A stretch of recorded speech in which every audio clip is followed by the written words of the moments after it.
À l'aube de ses 30 ans, Thibault Lafitte souhaite s'acheter un appartement au cœur de la capitale.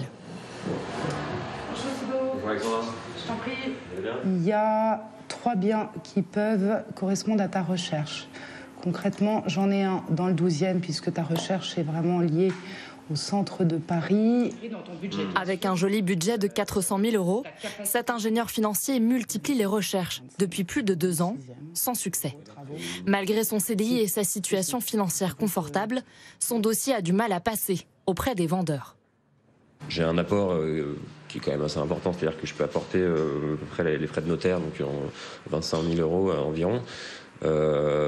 Mais je sais qu'il y a certains dossiers, certaines personnes qui ont des apports un peu plus conséquents et donc du coup qui ont tendance à être privilégiés pour les vendeurs, pour certains biens qui moi m'intéressaient et donc qui me sont un peu passés sous le nez. Aujourd'hui, la banque, avec la crise sanitaire, ferme un peu les robinets, demande des garanties supplémentaires. C'est sûr que quand on est acquéreur seul, avec un apport certes important, mais pas la moitié de la valeur d'un bien, eh bien, on se retrouve en concurrence avec des dossiers plus confortables.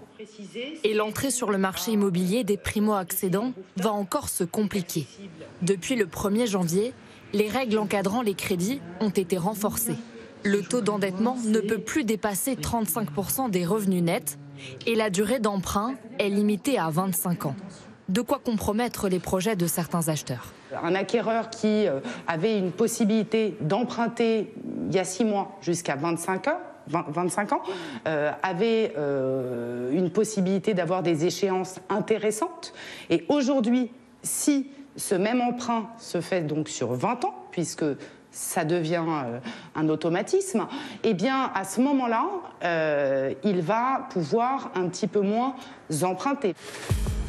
De nouvelles règles financières au moment où le marché immobilier atteint des records, avec près d'1,2 million de biens vendus en 2021 et des prix qui s'envolent dans toute la France. À 120 km au sud de Paris, Orléans. Ici, depuis le premier confinement, le prix moyen du mètre carré est passé de 1 900 à 2 700 €. Et la demande est bien là. 130 mètres carrés, situé en plein cœur de ville, un grand double séjour, 2 chambres, 2 salles de bain.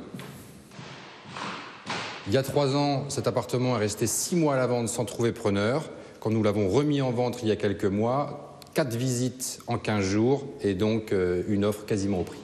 Vendu à 390 000 € à un couple de Parisiens à la recherche de plus d'espace pour leur retraite.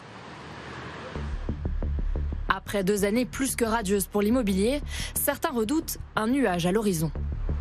Laurent Vimont, président d'un réseau de 925 agences, a étudié l'évolution du marché cette année. Il constate que l'accès à la propriété devient de plus en plus difficile pour une partie de la population. La décorrélation, elle est terrible puisque les taux ayant fini de baisser, mais les prix continuent à monter.